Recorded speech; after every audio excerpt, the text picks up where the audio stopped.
श्री रूप सनातन जी, श्री रूप जी तथा श्री सनातन जी, इन दोनों भाइयों ने संसार स्वाद के सब सुखों का वमन उल्टी की भांति परित्याग कर दिया। जैसे उल्टी कर देते हैं ऐसे उनको संसार के स्वाद हुए कुछ नहीं, सब उल्टी के बराबर करते हैं। आप दोनों भाई पहले बंगाल प्रांतस्थ गौड़ देश के शासक के यहाँ उच्च अधिकारी थे, ऊंचे पदों पर थे। आपके पास राजाओं के समान घोड़े, हाथी, महल, मकान, कोष, खजाना, भोग, ऐश्वर्य आदि थे। परंतु इस संसार के सुख को अनित्य विचार कर आप दोनों ने सब कुछ छोड़कर श्री वृंदावन में दृढ़ वास किया। हाँ, अब भगवत इच्छा से शरीर निर्वाह के लिए सहज में जो कुछ मिल जाता उसी में संतोष करना। राज्य ऐश्वर्य से मन हटाकर मन परम वैराग्यपूर्ण जीवन बिताता। आप दोनों ने श्री ब्रज भूमि के रहस्य में तथा श्री राधा कृष्ण के रहस्य तत्वों को प्रकट कर भक्तों को परम संतोष प्रदान किया तथा जगत के जीवों का उद्धार किया। अब श्री रूप सनातन के विषय में विशेष विवरण इस प्रकार है। 400 वर्ष से अधिक बीत चुके बंगाल के सिंहासन पर हुसैन शाह नामक एक मुसलमान शासक अधिष्ठित था। उसके उच्च पदस्थ कर्मचारी प्राय हिंदू ही थे, जितने भी कर्मचारी थे ज़्यादातर हिंदू थे। बादशाह के उच्च पद के अधिकारियों में रूप और सनातन नाम के दक्षिण के 2 ब्राह्मण बंधु मंत्री के पद पर प्रतिष्ठित थे, दोनों भाई। अब मुस्लिम शासक के सानिध्य तथा राजसी परिवेश के प्रभाव से इनका रहन सहन भी मुसलमान रईसों जैसा हो गया था। फिर जैसी संगत रहती फिर वैसे ही हो जाते हैं, छोड़ देंगे ना, हाँ वैसे रहने लगे। अब बादशाह ने भी इनके वही वेशभूषा पहनने लग जाते हैं, वही बोली चाली में अंतर आ जाता है, जैसा साथ नहीं फिर त्याग देंगे ये सब कुछ। अब बादशाह ने भी ने मुस्लिम नाम रख दिए। राज्य में ये सब दबीर खास और साकिर मलिक के नाम से प्रसिद्ध थे। रूप सनातन को 2 भाई थे। अब सनातन का असली नाम अमर और रूप का नाम संतोष था, वैसे जो उनका असली नाम था। तो हुसैन शाह इन्हें अपना दाहिना हाथ समझता था। मुसलमान लोगों को ये मालूम था कि हमारे हिंदुओं में ज़्यादा दिमाग है, इसलिए वो उच्च पदों पर इन्हीं को हिंदुओं को रखते थे। इन लोगों में दिमाग नहीं होता था, कम होता था दिमाग, बिना पढ़े रहते थे। हाँ, अब वेशभूषा से ये पूरे मुसलमान प्रतीत होते थे देखने में, क्यों मुसलमान जैसे वस्त्र पहन लिए तो वैसे लोग। इतना सब होने पर भी इनका हृदय हिंदू भावों से भरा हुआ था, वेश से उनको कोई फर्क नहीं था। श्री राम और श्री कृष्ण के प्रति इनका अनुराग था। ब्राह्मण साधुओं में भी इनकी भक्ति थी। राम के ग्राम में इनके घर पर ब्राह्मण साधुओं का प्राय मेला सा ही लगा रहता था, जो इनका अपना घर था। अनेक विद्वान ब्राह्मणों का भरण पोषण कर इनके द्वारा हुआ करता था। इनके छोटे भाई अनूप घर रहा करते थे और ये दोनों अधिकार समय बादशाह के पास गौड़ में रहते थे। अब श्री चैतन्य महाप्रभु का नाम सुनकर उनके प्रति स्वाभाविक ही इनके श्रद्धा और भी हो गई और उस श्रद्धा ने क्रम से बढ़कर एक प्रकार की विरह वेदना का स्वरूप ले लिया। अब उनको विरह का रूप ले लिया, उसकी वेदना बढ़ गई। दोनों भाई श्री चैतन्य के दर्शन के लिए बड़े उत्कंठित हो गए। अब दबीर खास और साकिर मलिक की तीव्र दर्शन अभिलाषा ने श्री चैतन्य महाप्रभु के मन को खींच लिया। जब भक्त का मन भगवान की तरफ हो रहा था तो भगवान ने भी उनका मन खींच लिया। अब महाप्रभु से अब नहीं रहा गया और वे वृंदावन जाने के बहाने गंगा जी के किनारे किनारे चलकर गौड़ के समीप जा पहुँचे। जब महाप्रभु गौड़ के समीप पहुँचे तब उनके हजारों भक्तों के दल भी तुमुल हरिध्वनि से सारा नगर गूंज रहा था। हरि बोल कर रहे थे सब। दोनों भाइयों के हृदय आनंद से गदगद और रोम से पुलकायमान हो रहे थे, परंतु उनके मन में ये भय भी बना रहा कि कहीं स्वेच्छाचारी मुसलमान बादशाह महाप्रभु के दल को कोई कष्ट न पहुंचाए। हमारे कारण से तो हो रहा था। हाँ, वे चाहते थे कि महाप्रभु यहाँ से शीघ्र ही चले जाए तो ठीक रहेगा, परंतु उनका दर्शन करने के लिए दोनों के मन में बड़ी उत्कंठा हो रही थी कि दर्शन भी हमें इनके करने जरूरी है और यहाँ से चले भी जल्दी जाए, कोई बादशाह इनका अपमान करे। इसलिए बाहर के बाहर उन्हें लौटाना भी नहीं चाहते थे। तो महाप्रभु गौड़ में आ पहुँचे।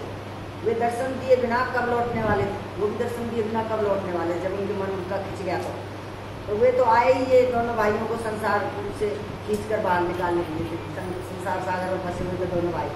अब रात को दोनों भाई महाप्रभु के दरबार में पहुँचे। प्रभु अपने प्रियतम परमात्मा के प्रेम में समाधिस्थ थे। तो श्री नित्यानंद जी ने चेष्टा करके उनकी समाधि भंग करवाकर दोनों भाइयों का परिचय करवाया और दोनों मुंह में तिनके दबाकर और गले में कपड़ा डालकर महाप्रभु के चरणों में गिर पड़े और बोले कि प्रभु आपने पतित और दीनों का परित्राण करने के लिए ही पृथ्वी पर पदार्पण किया है। हम जैसे दयनीय पतित आपको और कहाँ मिलेंगे, हम जैसे दोनों भाई हैं। आपने जगाई मदाई का उद्धार किया, वो तो खुद दुष्ट थे जगाई मदाई, परंतु वे तो ज्ञान से पाप करते थे। उद्धार तो सबसे पहले हमारा होना चाहिए, क्योंकि हमने तो जानबूझकर पाप किए हैं। गदाई मदाई तो दारू के नशे में रहते थे, वो अज्ञानी थे, तो उन्होंने करा तो उनकी अलग बात थी, लेकिन हम तो जानबूझ के कर रहे हैं। वास्तविक पतित तो हम ही हैं, ना तो हम आपके सिवा में और कोई और नहीं। अब उन्होंने बिल्कुल भगवान के चरणों में शरणागत हो गए। अब महाप्रभु उनकी निष्कपट दीनता को देखकर मुक्त हो गए, दया से उनका हृदय जो द्रवित हो गया। वे बोले, उठो और दीनता को दूर करो, तुम्हारी इस दीनता को देखकर मेरा हृदय फटा जा रहा है। तुम मुझे बड़े प्रिय हो, मैं यहाँ तुम्ही दोनों भाइयों से मिलने आया हूँ। तुम निश्चिंत रहो, शीघ्र ही तुम पर श्री कृष्ण की कृपा होगी। आज से तुम्हारा नाम सनातन और रूप हुआ करे। महाप्रभु के वचन सुनकर सनातन और रूप का हृदय आनंद से भर गया, और वे कृतज्ञतापूर्ण दृष्टि से महाप्रभु के मुख कमल की ओर एक टकी लगाकर देखने लगे। उनके जीवन स्रोत की दिशा सहसा ही बदल गई। अब इसके बाद महाप्रभु ने सनातन के परामर्श से इतने लोगों को साथ लेकर वृंदावन जाने का विचार छोड़ दिया और वापस नीलांचलपुरी की ओर लौट चले गए। अब वो सारे लोग थे उनके साथ, उनको वृंदावन लेके आने में उन्होंने सोचा वहाँ नहीं लेके जाता, और वापस चले गए पूरी की तरफ। इधर रूप सनातन की दशा कुछ ही और हो गई। अब तुमको भगवान बिल्कुल साक्षात मिल गए, बिल्कुल वैराग और ज़्यादा उमड़ पड़ा। राज्य वैभव और मंत्रित्व से मन हट गया। अब एक क्षण भी राजकाज में रहना उनके लिए नरक यंत्रणा के समान दुखदायी हो गया। और सनातन की अनुमति से रूप तो छुट्टी लेकर अपने घर राम के लिए चले गए। दो भाई थे, एक ने छुट्टी ले ली। अब सनातन बीमारी का बहाना करके डेरे पर ही रहने लगे। उन्होंने कहा मैं भी बीमार हूँ। अब रूप ने 2 गुप्तचर महाप्रभु के समीप नीलांचल लिए किए और उन्हें ताकीद कर दी कि महाप्रभु के वृंदावन की ओर प्रयाण करते ही शीघ्र लौटकर मुझे सूचना देना कि जब महाप्रभु दोबारा से वृंदावन के लिए आए तो मुझे सूचना देना। इस बीच मैं धन संपत्ति को लुटाकर रूप वृंदावन जाने के लिए तैयारी करने लगे। रूप जो था वो तैयारी करने लग गया, सब वो जो धनमाल था वो सब बांट बूट दिया, सब लुटा दिया। इनके छोटे भाई का नाम अनुपम था, तीसरे नंबर का भाई। वह पहले से ही बड़ा श्रद्धालु था, उसने भी भाई के साथ ही घर छोड़ने की तैयारी कर ली। अब रूप सनातन के कोई संतान नहीं थी। अनुपम के जीव नामक एक पुत्र था, उसे थोड़ा सा धन सौंप कर शेष सारा धन गरीबों को लुटा दिया। उसके अलावा उसको धन दे दिया और सब बांट दिया बांट। इतने में समाचार मिला कि सनातन को बादशाह ने कैद कर लिया। वो बीमारी का बहाना करके काम नहीं करते थे तो उन्हें कैद कर लिया। अब जानी हुई सी बात थी, रूप के लिए तो जानी हुई सी बात थी कि कभी सकता है मुसलमान ऐसे। रूप और अनुपम ने शीघ्र ही चले जाने का विचार किया कि अब हम यहाँ से निकलने तो बढ़िया, नहीं तो हमें पकड़ लेंगे। और अनुचरों के नीलांचल से लौटने ही महाप्रभु के वृंदावन गमन की बात सुनकर दोनों भाई वृंदावन को चल दिए। जाते समय एक पत्र सनातन को इस आशय का लिख गए कि हम लोग दोनों वृंदावन जा रहे हैं, अपने भाई को जो जेल में डाल रखा था, और किसी प्रकार पुण्य छुटाकर आप भी शीघ्र वहीं पे आ जाइए। आप किसी तरह जेल से बाहर हो जाओ तो आप आ जाओ। आवश्यक व्यय के लिए 10,000 रुपये मोदी के यहाँ रख दिए गए।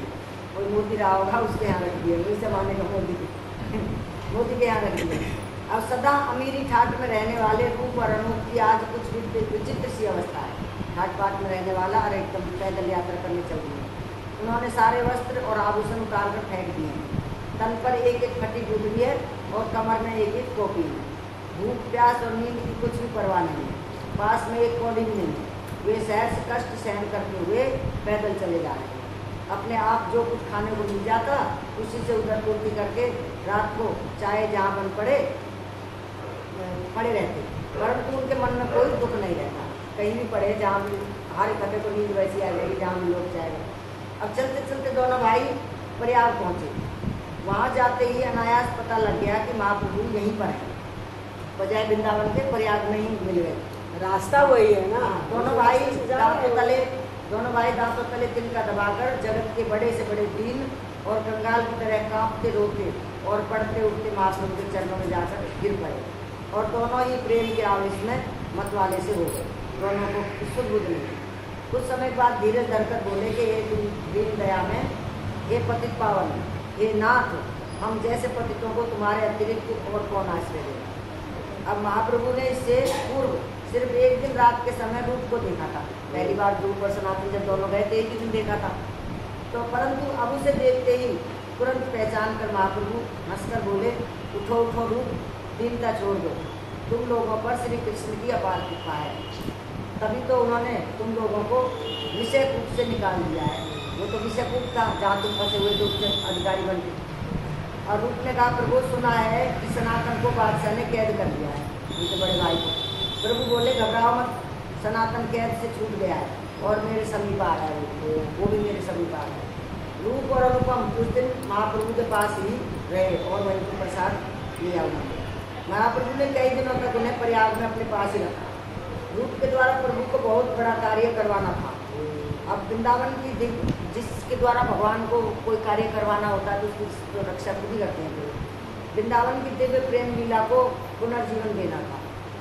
इसलिए रूप को एकांत में रखकर लगातार कई दिनों तक महाप्रभु ने उसको भक्ति का यथार्थ रहस्य भली बात समझाकर अंत में कहा कि रूप, मैं काशी जाता हूँ, तुम वृंदावन जाओ। हम उनको समझा बुझा के तुम्हें वृंदावन में जाके क्या करना है वो सब समझा कर उनको देख लो, मेरी आज्ञा का पालन करो और जीवों का कल्याण करो। जाके अपने सुख की आशा छोड़कर वृंदावन जाओ और इसके बाद यदि इच्छा हो तो मुझसे नीलांचल में मिलना। तो कभी इच्छा हो मिलने की तो वहाँ मिलेगा। यूँ कहकर तुम वहाँ से चल दिए। बड़े कष्ट से धैर्य धारण कर प्रभु के आज्ञा अनुसार रूप अपने छोटे भाई अनुपम के साथ वृंदावन को चल पड़े। रूप और अनुपम को वृंदावन भेजकर महाप्रभु काशी चले गए और वहाँ श्री चंद्रशेखर के मकान में ठहरे। इधर सनातन ने गौड़ के कारागार में रूप का पत्र पाकर शीघ्र ही वहाँ से निकलकर महाप्रभु के समीप जाने का विचार कर लिया तथा मौके से द्वार रक्षक को 10,000 मोहरें देकर वे कारागार से निकल गए। उन्होंने बोला ना कि हम तुम्हारे जेल में हमने 10,000 मोहरों का इंतजाम कर दिया। हाँ, अब उन्होंने क्या करा, वो मोहर देखी जो बाहर पहरेदार खड़ा मोदी को देख गए थे ना। हाँ, तो मोदी ने फिर वो छोटा दिया, बता दिया होगा कोई, देख लिया होगा पहरेदार, उसको पकड़ा दिए। और वहाँ भी उसके भाई ने बोल नहीं दिया था, कारागार से निकल पड़े और छूट गया भगवान ने। हाँ, उसी की सहायता से रातों रात गंगा के उस पार चले गए। जो बाहर खड़ा हुआ था दरबान, उसी के सहारे गंगा पार भी कर ली। अब ईशान नामक एक नौकर इनके साथ था, उसने छिपाकर 8 मोहरें अपने पास रखी। उनमें से ये कथा और भी कहीं सुनी। अरे ये रूस ने सुनाई थी रोहित ने। नहीं मैंने अच्छा, उन्होंने 8 मोहरें अपने पास रख ली थी। अब पातड़ा ग्राम में भूमिकों ने मोहरों के पकड़ लेंगे ना। हाँ, सनातन का बड़ा आदर किया। पहले तो उनके मन में पाप था, वे रात को सनातन और ईशान को मारकर मोहरें छीनना चाहते हैं। ये 8 मोहर उनको कम देके ये लेके आ गए साथ में, रास्ते में पर एक नौकर था। और सनातन ने मन में सोचा कि ये लोग मेरा इतना सम्मान क्यों कर रहे हैं। उन्होंने सोचा कि आज इतनी खातिरदारी कैसे हो रही है भाई, बिना मतलब वो समझ गया। तो इनको लुभाने की मेरे पास कोई वस्तु तो है नहीं, वो चीज़ें तो नौकर के पास थी, सनातन के पास तो नहीं थी। तो उन्होंने सोचा है इनको लुभाने की मेरे पास तो कोई चीज़ है नहीं। उनके मन में संदेह हुआ और उन्होंने ईशान से पूछा कि मालूम होता है तुम्हारे पास कुछ धन है। तो ईशान ने एक मोहर छिपा कर कहा कि हाँ 7 मोहर है, एक मोहर से भी छिपा ली थी। सनातन ने कहा भाई इस पाप को अपने पास क्यों रखा, यदि तुम इस समय नहीं बताते तो रात को ये भौमिक बिना मारे ना छोड़ते, हम दोनों को मार लेते, ये मोहर लूट लेते। उससे 7 मोहरें लेकर सनातन ने भूमियों को दे दी। शेष एक मोहर का और पता लगने पर सनातन ने वह मोहर ईशान को देकर उसे वापस देश लौटा दिया। अब तू ये मोहर लेके तू वापस तू ही जा, लालच हो रहा था उसने उसको। हाँ, अब सारा बखेड़ा ही निपट दिया, सारा बखेड़ा निपटा दिया। सुखपूर्वक सनातन अकेले ही चलने लगे। संध्या के समय हाजीपुर नामक स्थान में पहुंचे और एक जगह बैठकर बड़े ऊंचे स्वर से श्री कृष्ण के पावन नाम का कीर्तन करने लगे। उन्हें सच्ची शांति और विश्रांति इसी में मिली। जब हाथ थक जाते थे तो उनको आराम भी मिल जाता था, शांति भी, दोनों मिल जाती थी इसी में। और वास्तव में बात भी ऐसी भगवान के नाम में भगवान में शांति है, विश्राम है। अब सनातन के बहनोई अपने बाद में उनको ही समझाते भी हैं। अब सनातन के बहनोई श्रीकांत बहुत दिनों से हाजीपुर में ही थी। वे गौड़ बादशाह के लिए घोड़े खरीदने आए थे। अच्छा। संध्या का समय था। श्रीकांत एक तरफ बैठे आराम कर रहे थे। उनके कानों में हरिनाम की मीठी आवाज गई। पहचाना हुआ सा स्वर था। तो श्रीकांत उठकर सनातन के पास आए और देखते ही अवाक रह गए। उन्होंने देखा कि सनातन का शरीर जो है बिल्कुल जीर्ण हो गया। वे फटी हुई मैली सी धोती पहने हुए हैं, दाढ़ी बढ़ रही है, मुख पर बैरागी की छाया पड़ी हुई है और जोर जोर से मतवाले की भांति हरिनाम का उच्चारण कर दिया। तो श्रीकांत ने सनातन को पुकार कर सचेत किया और उनके पास बैठकर इस हालात का कारण पूछा। कैसे हालात कैसे हो गई भाई, वो तो छोड़ के आया था उच्च अधिकारी उस समय। और सनातन ने संक्षेप में सारी कहानी सुनाई। तो श्रीकांत ने कहा ऐसा ठीक नहीं, घर लौट चलिए। तो सनातन ने कहा घर ही तो जा रहा हूँ, अभी तक तो मैं घर से बाहर ही था। अचानक घर भूला हुआ था, मैं पराए घर को अपना घर माने हुए था। अब पता लग गया असली घर कौन है? हाँ, इसलिए तो दौड़ता हूँ। आँखें खुलने पर सुकन के महलों में कौन रहता है? जब आँख खुल गई थी कि महल तो सपने का है, इसमें कौन रहेगा? तो श्रीकांत ने समझाने की बड़ी चेष्टा की, उनका जो बहनों था, परंतु समझे हुए को भूला हुआ क्या समझाया? जो खुद भूला हुआ वो समझे हुए को क्या समझाएगा? जहाँ वैराग्य का सागर उमड़ा हो वहाँ विषय रूपी कूड़े को स्थान काम नहीं सका। तो श्रीकांत की बातें सनातन के जागृत हृदय को स्पर्श ही नहीं कर सकी, ऊपर ही ऊपर उड़ गई। जो बोलता जाना वो ऊपर उड़ गई। श्रीकांत ने समझा कि अब ये नहीं मानेंगे, अतः सनातन के घर लौटने की आशा छोड़कर उन्होंने उनके राह खर्च के लिए कुछ देना चाहा कि लो कुछ लेके तो चले जाओ। सनातन ने कुछ भी नहीं दिया। गहरा जाड़ा पड़ रहा था, श्रीकांत ने एक बढ़िया दुशाला देना चाहा, सनातन ने उसे भी नहीं दिया। श्रीकांत रोने लगे। उनका रोना देखकर सनातन का मन जो थोड़ा पिघल गया। बड़े भक्त बड़े कोमल हृदय होते हैं, उनसे दूसरे का दुख नहीं देखा जाता। अतः श्रीकांत के मन को शांत और सुखी करने के लिए उन्होंने उनसे एक भूटानी कंबल ले लिया और देखते ही देखते वहाँ से चल गए। तो श्रीकांत जो चुपचाप खड़े हुए रोते रह गए। उनका दुशाला जो है चल गया। अब महाप्रभु जिस राह से, जिस गांव से और जिस नगर से जाते थे, सभी जगह अपना एक निशान छोड़ जाते थे।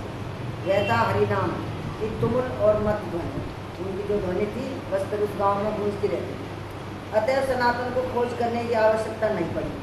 वे प्रेम में झूमते हुए हरिनाम परायण लोगों को महाप्रभु का मार्ग चिन्ह समझकर काशी जा पहुँचे।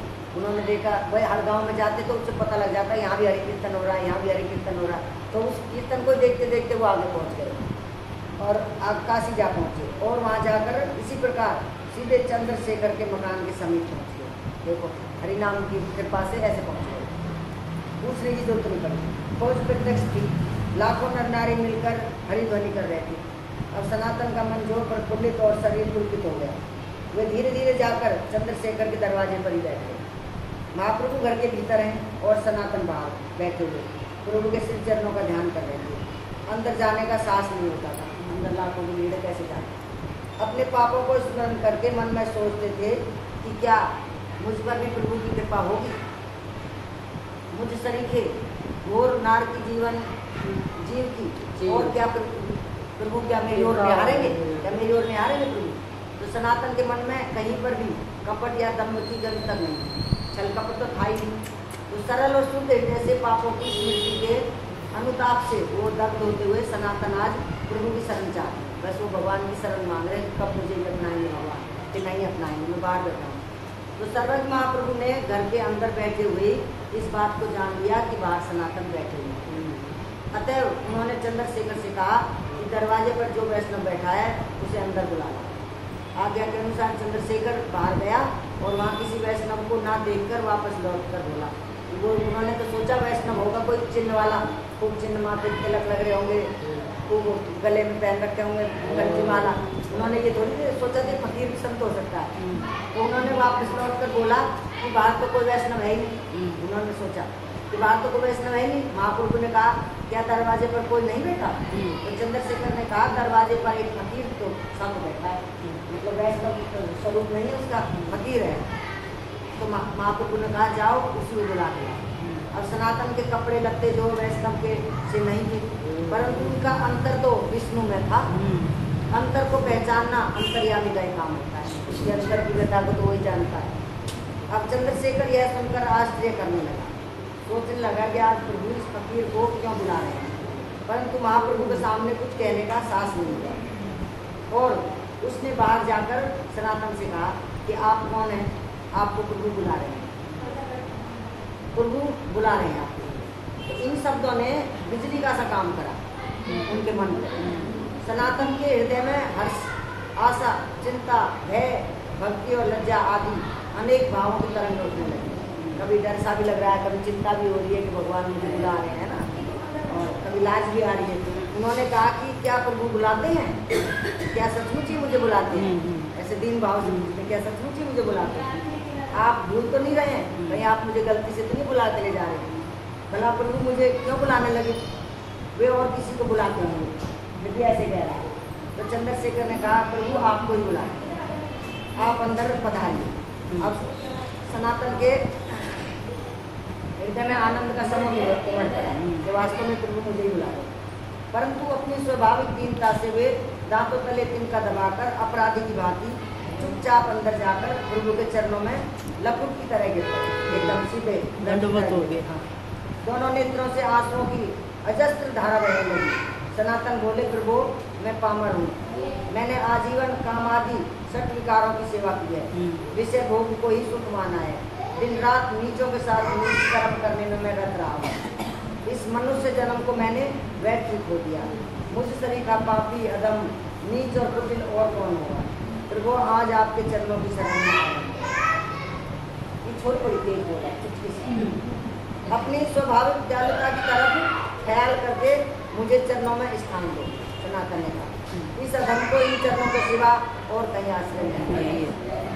अब प्रभु सनातन के इन शब्दों को नहीं सुन सके, उनका हृदय दया से द्रवित हो गया। भगवान है वो भी, उनको भी दया आ गई उनके ऐसे बोलने से। सनातन को जबरदस्ती उठाकर प्रभु ने अपनी छाती से लिखा। अब सनातन के नेत्रों की अश्रु धारा मानो मंदाकिनी की धारा बनकर महाप्रभु के सहशरीर चरणों को धोने लगी, और महाप्रभु के नेत्रों की प्रेम आश्रु धारा सनातन के मस्तक को सिंचन कर उसे सहसा पाप मुक्त कर दिया। भगवान के आंसुओं से भक्त के धुलाई होती है और उनके आंसुओं से वो उनके चरण मिल गए। अब सनातन कहने लगे प्रभु मुझे आप क्यों स्पर्श करते हैं? मेरा यह कलुषित कलेवर आपके स्पर्श योग्य नहीं। इस गिरलित और दूषित देह को आप स्पर्श ना कीजिए। तो प्रभु ने कहा कि सनातन दीनता का त्याग करो।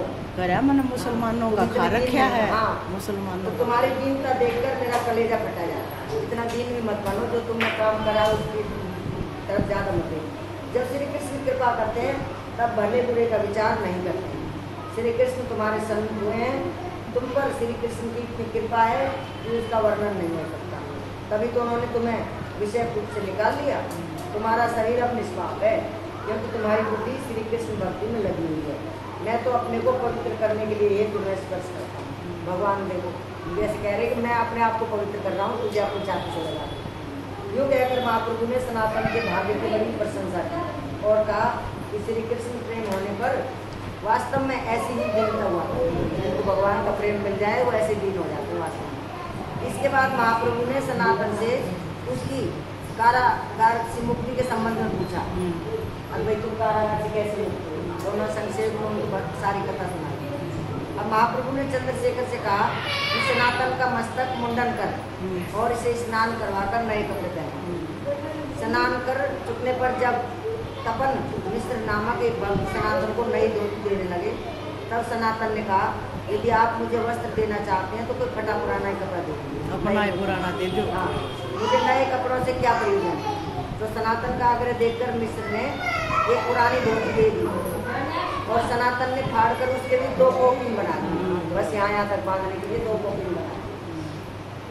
सनातन का आग्रह देखकर मिश्र ने एक पुरानी धोती कोपिन बना दी। सनातन की इस वैराग्य को देखकर महाप्रभु मन ही मन बड़े प्रसन्न हुए।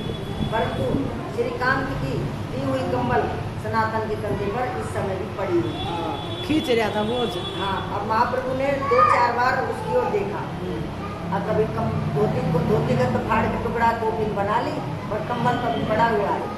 वो उसने दे दिया। अब सनातन ने समझा कि मैंने अब तक ये सुंदर कंबल अपने पास रख छोड़ा है तो मेरी विषय वासना दूर नहीं है। अब उनका भी ध्यान गया उसकी तरफ। अब मैंने नई धोती तो ना पहनी, कंबल मेरे पास विदेश का। तो इसी से प्रभु बार बार इसकी ओर ताक कर मुझे सावधान करे। इन्हें प्रसाद देने के भगा दे।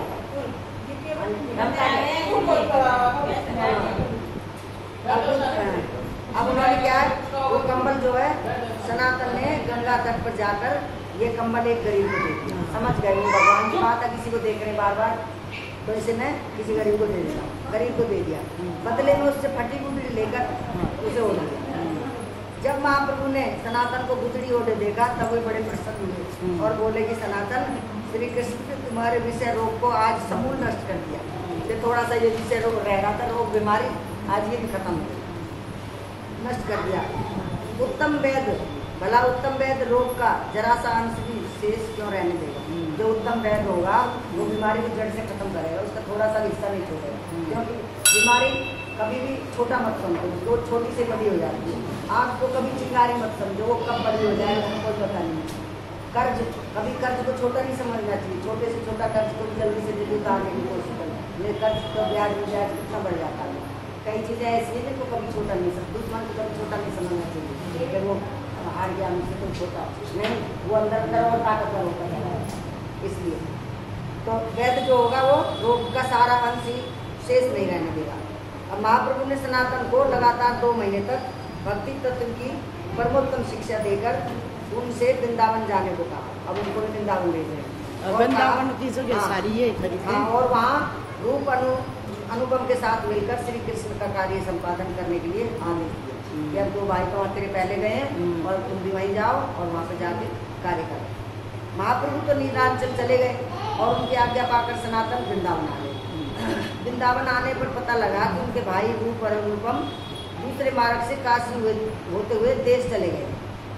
तो सनातन वन में एक पेड़ के तले रहने लगे। वो आए तो दोनों भाई अपने देश वापस चले गए। तो प्रतिदिन जंगल से लकड़ियां लाकर बाजार में बेचते और उसी से अपना निर्वाह करते हुए जो कुछ बच जाता सो दीन दुखियों को बांटते थे। एक दिन जो बंगाल के हर्ता करता थे, आज वे ही हरि प्रेम की मादकता के प्रभाव से ऐसे दीन बन गए।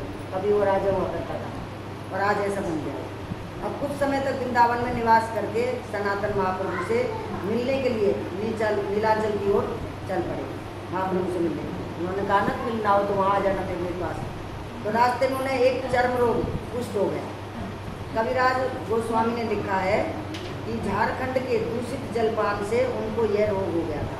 झारखंड में कहीं दूषित जल उन्होंने इस्तेमाल करा होगा तो उससे वो बीमार हो, उनको कुष्ठ रोग हो गया। जो कुछ भी हो, सनातन रोगाक्रांत होकर नीलाचल पहुँचे और अपने को दीनहीन और पतित मानकर श्री हरिदास जी के यहाँ ठहर गए। श्री हरिदास जी के यहाँ महाप्रभु रोज जाया करते थे। उन्होंने जाकर सनातन को देखा। सनातन दूर से ही चरणों में प्रणाम करने लगे अपने रोग के कारण। तो महाप्रभु ने दौड़कर उन्हें छाती से लगाना चाहा, पर सनातन जो है पीछे हट गए और बोले प्रभु आप मुझे स्पर्श ना करें, मैं अत्यंत नीच तो हुई, इस पर मुझे कोढ़ भी हो गया, अब इसलिए मुझे क्षमा करो और मुझसे भिड़ो। तो महाप्रभु ने कहा सनातन तुम्हारा शरीर मेरे लिए बड़ा ही पवित्र है, तुम श्री कृष्ण के भक्त हो, तुमसे जो घृणा करेगा वही स्पर्श होगा आकर्षक। यूँ कहकर महाप्रभु ने सनातन को जबरदस्ती छाती से लिपटा दिया। अब सनातन के कोढ़ का मवाद महाप्रभु के सारे शरीर में लग गया। महाप्रभु ने सनातन से कहा कि तुम्हारे दोनों भाई यहाँ आकर 10 महीने रहे थे। इसके बाद रूप तो वापस वृंदावन लौट गए हैं और अनुपम को यहीं श्री कृष्ण की प्राप्ति हो गई है। दोनों भाई फिर वहाँ बिछड़ गए। देखो तीनों भाई कैसे बिछड़ गए, बार बार मिल भी नहीं पा रहे। और छोटे भाई का मरण सुनकर सनातन को खेद हुआ। सबसे छोटा था अनुपम, वो वहीं पर नीलाचल में भगवान के प्यारे हो गए और वो वृंदावन लौटा है दोबारा रूप। तो प्रभु ने आश्वासन देकर सनातन से कहा कि तुम यहीं हरिदास के पास रहो, तुम दोनों का ही श्री कृष्ण में बड़ा प्रेम है, हरिदास का भी तुम्हारे में, तुम लोगों पर शीघ्र ही श्री कृष्ण कृपा करेंगे। यूँ कहकर महाप्रभु तो चले गए और इसी प्रकार रोज रोज वहाँ आकर सनातन को आलिंगन करने लगे।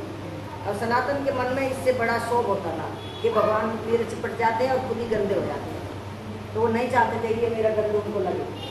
तो भगवान मंगल में परम पिता है, वे तो अपनी संतान पर नित्य दया में है, उनसे कुछ ही मांगना उनकी दयालुता पर अविश्वास करना है। तो सनातन ने कुष्ठ की भयानक पीड़ा सहन की, परंतु किसी समय भी उनके मन में ये संकल्प नहीं था कि मैं प्रभु से अपने रोग की निवृत्ति के लिए कुछ प्रार्थना करूँ। देखो ये संत होते थे, अपने रोगों को तो मिटाने के लिए उनको कोई वही नहीं था, उसे बस सहन कर सकते। इन्हीं सब बातों को दिखलाने के लिए समर्थ होने पर भी प्रभु ने केवल दर्शन मात्र से सनातन के रोग का नाश नहीं किया। लेकिन भगवान चाहते तो दर्शन मात्र से समाप्त कर देते, पर जगत को दिखाना था। जब जगत सनातन के अतुलनीय निष्कपट निष्पाप प्रेम और उसके अनुकरणीय दीनता से परिचित हो गया, बस उसी समय सनातन रोग मुक्त हो गए। जब सारे संसार को पता चल गया तो रोग मुक्त हो गए। तदनंतर महाप्रभु ने सनातन को वृंदावन जाकर जीवों का उद्धार करने की फिर अनुमति दी दोबारा। अब महाप्रभु को छोड़कर जाने में सनातन को असीम कष्ट हो रहा था, परंतु उनकी आज्ञा का उल्लंघन करना सनातन को उससे भी अधिक कष्ट दे रहा था कि जाने का मन भी नहीं कर रहा और जाने का कष्ट, उनकी आज्ञा को न मानो तो भी कष्ट हो रहा है। तो सनातन वृंदावन चले गए, रूप भी वहाँ पहुँच गए। दोनों ने मिलकर वृंदावन के उद्धार का कार्य किया। सनातन ने बृहद भागवतम मृत हरि भक्ति विलास लीला वास्तव स्मरणीय टीका दिग्दर्शनी टीका और श्री भागवत महाभागवत के दसम स्कंद पर वैष्णव शोषणी नामक टीका बनाई। ये जो दसवां श्री भागवतम का 10वां जो स्कंद है, इसमें क्या है, भगवान की लीलाओं का ज़्यादा वर्णन है इस में। तो इसलिए उनको प्रेम बातें बतानी थी, सबको प्रेम भक्ति रस लाना था, तो इसलिए उन्होंने 10वें स्कंद को ज़्यादा जोर दिया। उसमें टीका बनाई। रूप ने भक्ति रस अमृत सिंधु मधुरा महात्म्य पदावली हंसदूत उद्धव संदेश अष्टादशक छंद शतोमाला उत्कलिकावली प्रेमेंदु सागर नाटक चंद्रिका लघु भाग भागवत तोषणी विदग्ध माधव ललित माधव उज्ज्वल नीलमणि दान केली भानिका और गोविंदा वृद्धावली गोविंद वृद्धावली भगवान के जो उनके वो करते हैं गुणों का गुणगान आदि अनेक अनुपम ग्रंथों की रचना की। अब विदग्ध माधव की रचना विक्रम संवत 1572 में हुई। इन सब ग्रंथों में भक्ति और श्री कृष्ण तत्व का आदि का बड़ा विशद वर्णन है। दोनों भाई वहाँ वृक्ष के नीचे सोते रहते, भीख मांग कर रोटी सूखी खाते, पटीला रोटी पहनते, गुदड़ी और करवा साथ में रखते थे पानी पीने के लिए। 8 पैर में केवल 4 घड़ी सोते और शेष समय श्री कृष्ण का नाम जप संकीर्तन और शास्त्रों का वर्णन करते। श्री रूप और सनातन दोनों श्री वृंदावन में ही गोलोकवासी हुए। एक समय जो विद्या पद ऐश्वर्य और मान में मत थे, वे ही भगवत के पास से अत्यंत विलक्षण निरअभिमानी निर्लोभी वैराग्यमान और परम प्रेमी बन गए।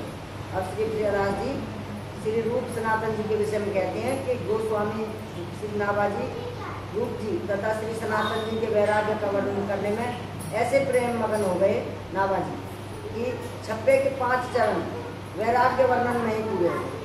जब किताब छपी तो उसके जो 5 चरण थे वो उसके वैराग्य में ही पूर्ण हो गए, केवल एक चरण शेष रह गया। तब श्री नाभाजी का मन अत्यंत संतप्त हो उठा कि मैंने इनके प्रेम पक्ष का तो कुछ वर्णन ही नहीं किया, फिर तो एक तुक शेष रह गई, उसी में करोड़ों कविताओं का अर्थ भर दिया।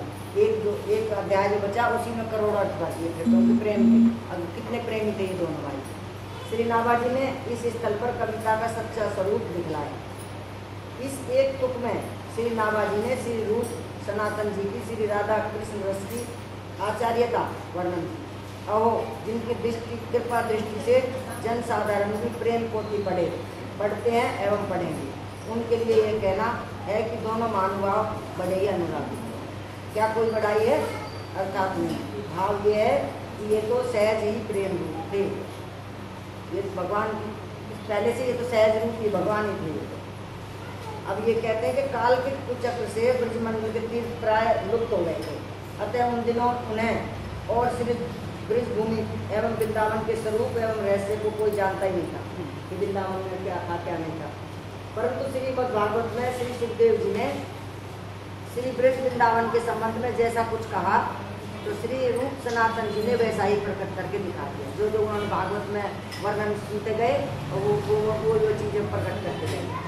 उनकी आपकी उपासना की रीति भी श्रीमद् भागवत के अनुसार ही थी। आपने रस सार श्रृंगार रस की उपासना अपनाई थी, जो कि रसिक महानुभावों को परम सुखदायी है।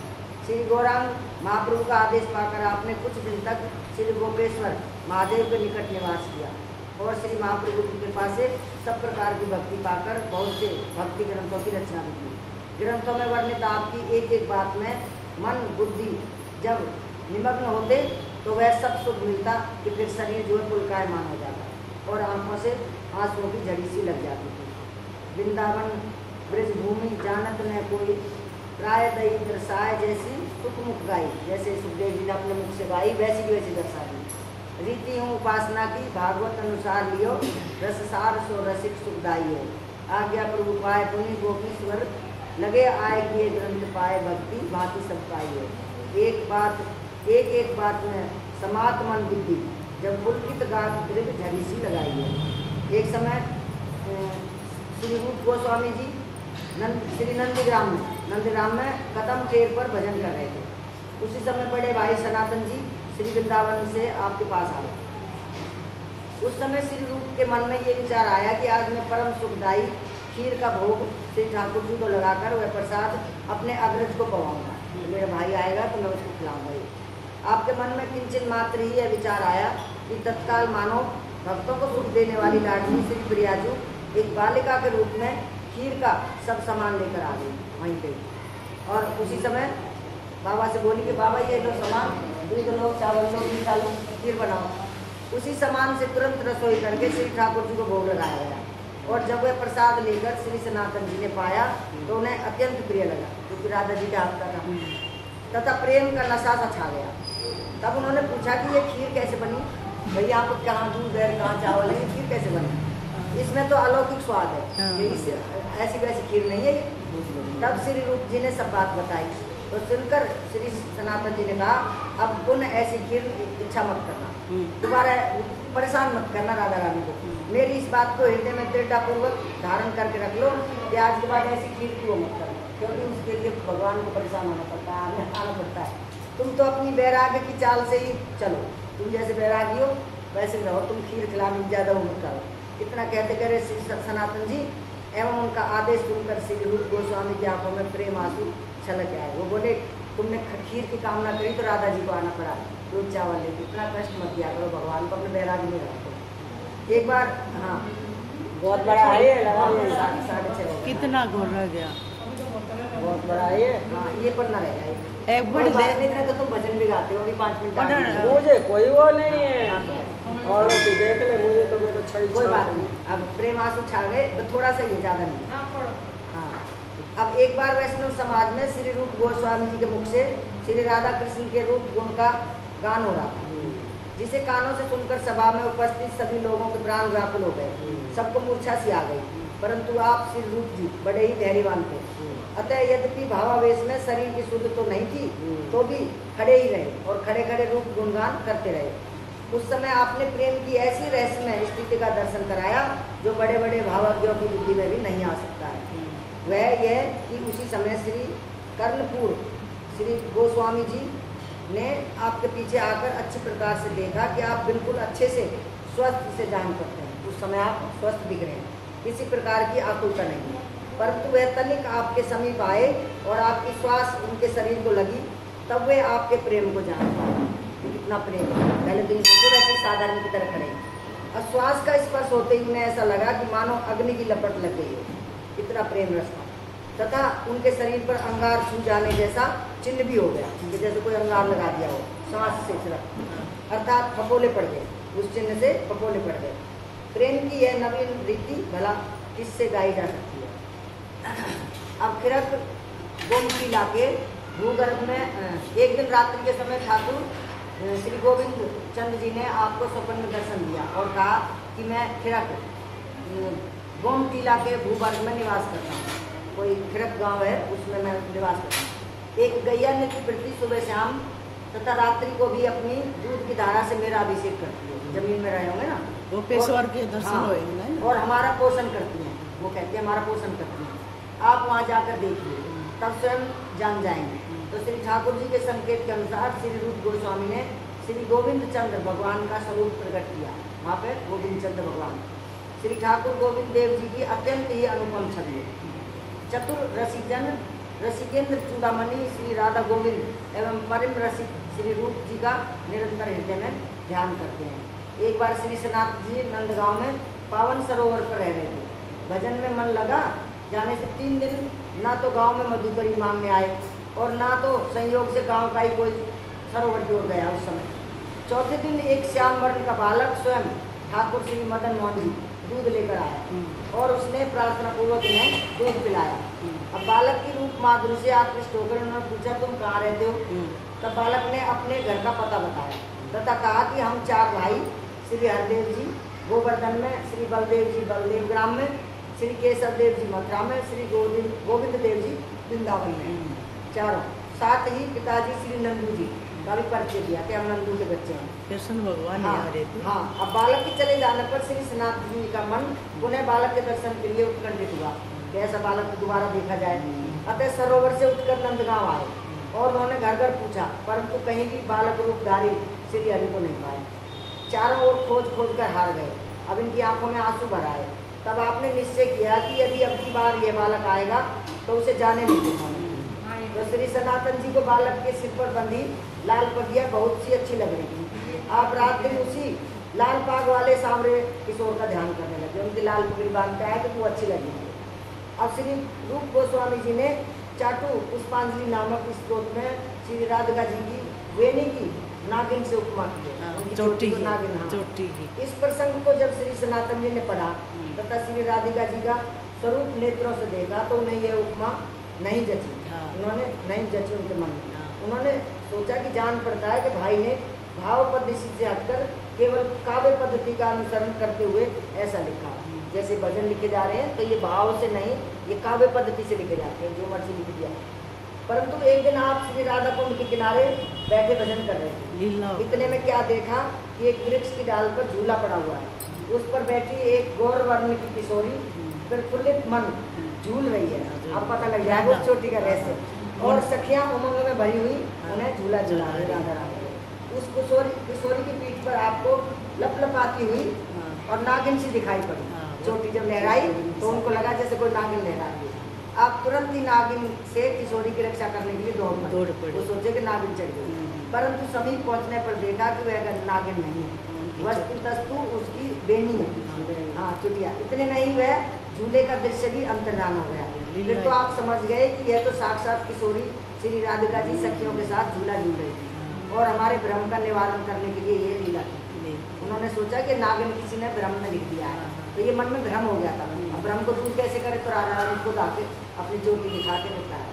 फिर तो आप अपने छोटे भाई श्री रूप जी के पास आए और अत्यंत श्रद्धापूर्वक उनकी परिक्रमा की। बड़े भाई को अपनी परिक्रमा करते देखकर श्री रूप जी ने भयभीत होकर उनके चरण पकड़ लिए। जो बड़ा भाई छोटे भाई की परिक्रमा क्यों कर रहा है, तो श्री सनातन जी ने उन्हें उठाकर हृदय से लगा लिया। दोनों ही भाई प्रेम रस सागर में पगे रहते थे। आप दोनों के चरित्र अपार हैं। आपका श्वेत संसार में जगमगा रहा है। बोले वृंदावन बिहारी लाल की जय, भगत और भगवान की जय, संत रूप सनातन गोस्वामी की जय।